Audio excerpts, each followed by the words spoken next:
क्या आपका बच्चा भी छोटी छोटी बातों पर गुस्सा करता है, चीखता चिल्लाता है, अपने बहन भाइयों को मारता है और आपकी बात नहीं सुनता?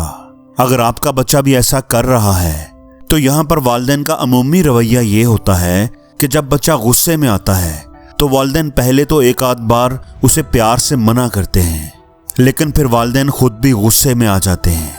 वो बच्चे को डांटने लग जाते हैं और बाज़ दफ़ा तो पिटाई भी कर देते हैं, क्योंकि किसी भी वालिदैन को ये बात पसंद नहीं कि बड़ी महफिल में बच्चा गुस्सा करे, उनकी बात ना माने, बदतमीजी करे या उनके ऊपर शाउट करे, तो वो भी गुस्से में आ जाते हैं।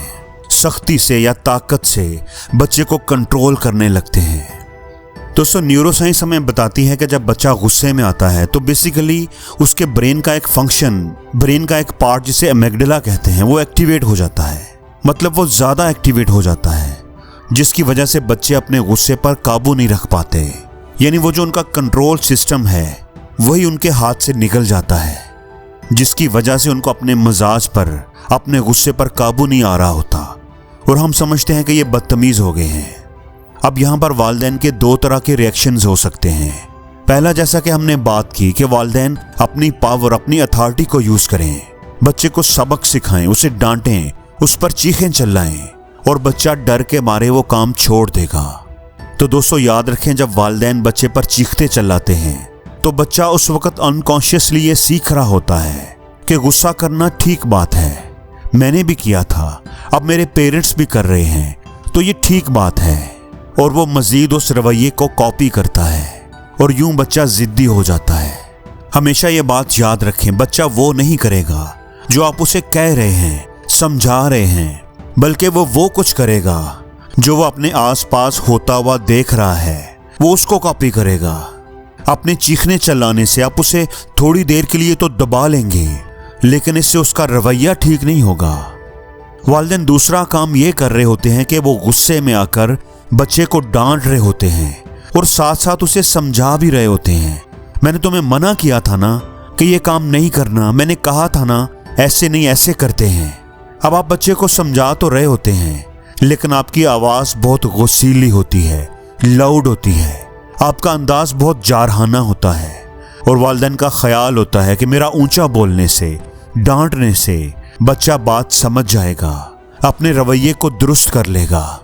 दोस्तों याद रखें, जब भी बच्चा ऊंची आवाज़ सुनता है तो वो अपने आप को फ्रीज कर लेता है, एक डर और खौफ किसी कैफियत में चला जाता है और आप जो कह रहे होते हैं वो उसको सही तौर पर समझ भी नहीं पा रहा होता।